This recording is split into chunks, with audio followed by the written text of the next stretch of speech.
Well, good day, everyone. It's been a pleasure to welcome my colleagues, the Swedish Prime Minister Magdalena Andersson, to Finland for talks on the serious security situation in Europe. We strongly condemn Russia's military aggression against Ukraine. Russia's actions are also an attack on the entire European security order. Russia must immediately cease hostilities, withdraw its military from Ukraine, and fully respect Ukraine's territorial integrity, sovereignty, and independence. Finland also condemns Belarus' involvement in the attack in Ukraine.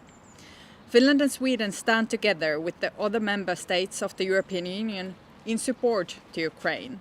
The European Union has responded to Russia's attack with determination and unity. The comprehensive and severe sanctions we have imposed on Russia are hitting Russia's economy very hard. These sanctions send a strong message that a flagrant violation of international law and the UN Charter comes at a price. Our thoughts are on the side of Ukraine and the Ukrainian citizens. We are deeply saddened by the human suffering and the loss of life. Finland has assisted Ukraine financially with humanitarian aid as well as with prospective equipment and weapons. Work on behalf of Ukrainians will continue with assistance to Ukrainians who have had to leave their homes and their homeland. Russia's war against sovereign European nation puts the European security order at risk. In this changing security environment, Finland and Sweden will further enhance our cooperation. We value very much the close defense cooperation with Sweden.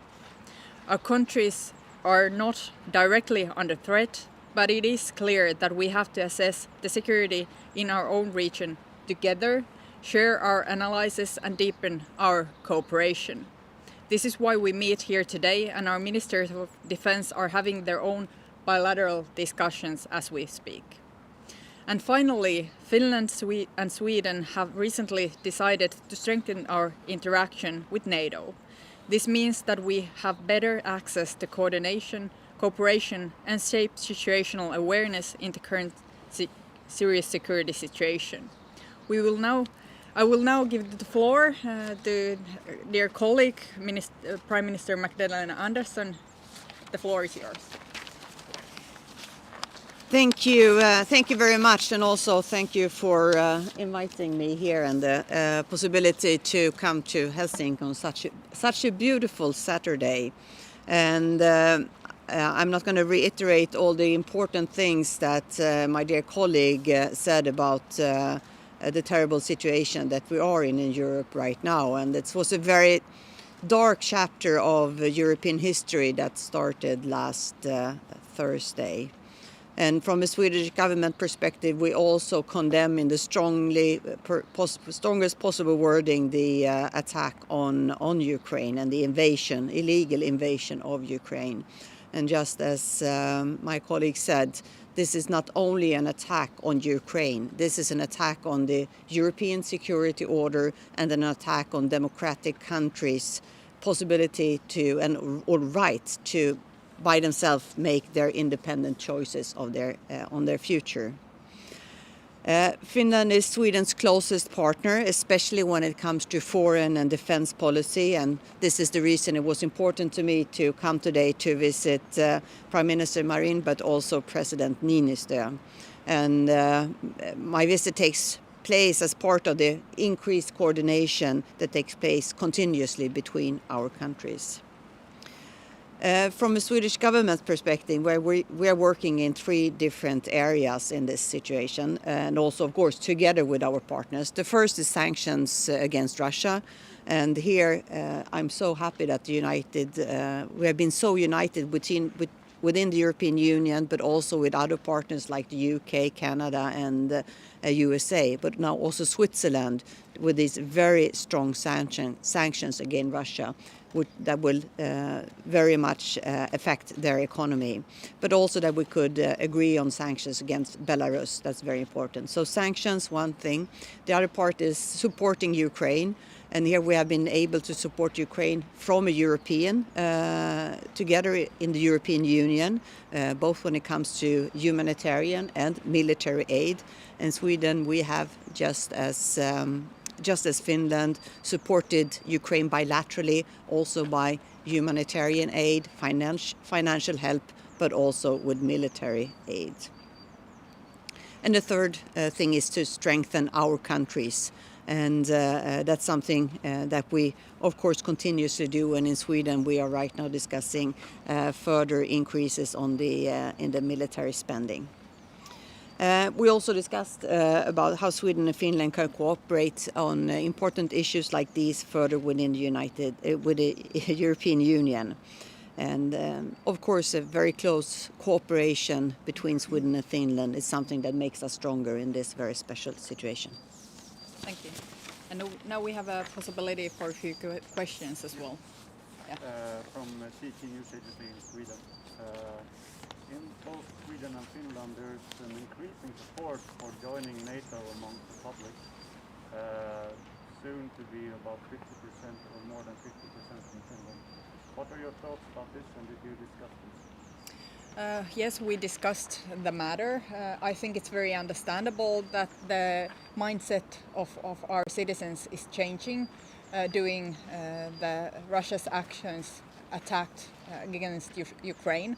So I think this is very understandable. People are worried about the security situation also in Nordic countries, in Finland, in Sweden, in Europe as a whole. And of course these issues comes to light, and we are also discussing these matters together. We are now having the discussion in Finland where we are thinking and deliberating our security position in the current situation, and we will have these discussions within our parliament, with the president, with our government, and also all the parties. So we will discuss these matters, and of course people's mindset are changing because of Russia's actions.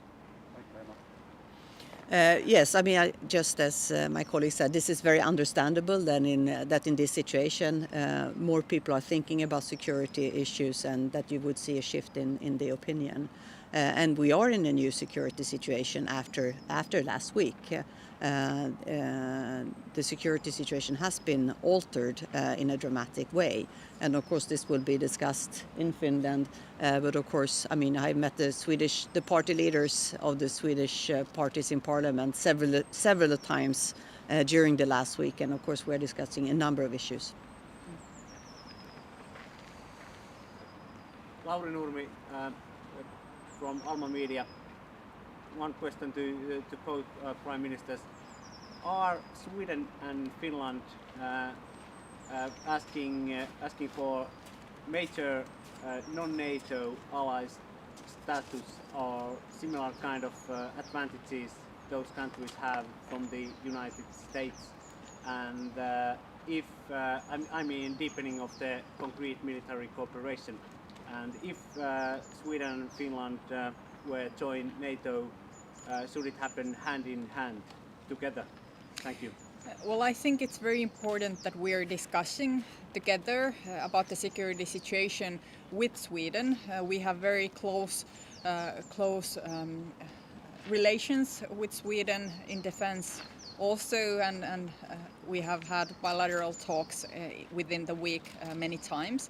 And I think it's very important also that my dear colleague Magdalena is here today, and also the defense minister and the defense ministers are having the discussion. Later today we will meet President Niinistö as well and have a discussion together about all of these issues. What about your status?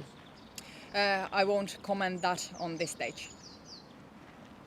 Yes, I mean, we have had the cooperation between Sweden and Finland when it comes to the defense area has been closer and closer for a number of years.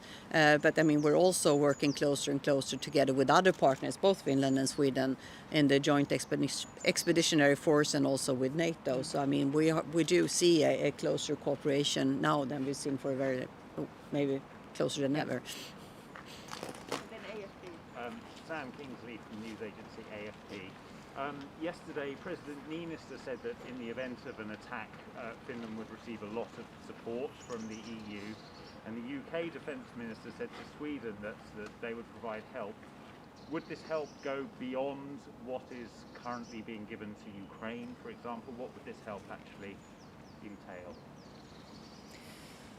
Well, at this stage of discussing these matters, it's in a very general level, of course. I think we would see help in different forms, material help, financial help, but the difficult question is, would somebody give militarily help, send soldiers to our countries if the situation would be that kind in one of our countries or both?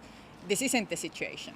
I must say that also in this forum that there isn't any acute threat towards Finland, not to my knowledge towards Sweden. So this is all speculation. But you haven't received any sort of guarantees of military help in the last couple of days. We are discussing later today with President Niinistö, and he will, of course, tell us more about the meeting with President Biden, and he have already commented publicly that we will deepen the cooperation between our countries. Yes, and I mean, I think a difference is also we are members of the European Union, and that there is a solidarity statement between countries within the European Union. And on top of that, I think the UK Defence Minister was rather vocal yesterday on how willing he would be to support Sweden and Finland. But having said that, we don't see an immediate military threat towards Sweden, and I understand Finland as well. Thank you. Juha-Pekka Räiste from Finnish Press and Helsingin Sanomat. So I would like to ask from Prime Minister Magdalena Andersson that do you think that referendum is needed in Sweden in order to clarify whether or not you to join NATO? Well, it's a hypothetical question, but it's not always. All issues are not necessarily best decided within a referendum. Okay. And when Joe Biden called you yesterday, can you please tell what was it all about? It was a very friendly call. He underlined he appreciated very much the visit from President Niinistö and Finland, that they had been discussing a closer cooperation, and I also said it's something that of course we also are interested in, a close cooperation with the United States, and then I also thanked him for bringing back United States on the international scene and in the multilateral organizations in a way we didn't see quite as intensely during the former president. Okay, thank you everyone. Thank you so much. Thank you. Thank you. See you later. Tack.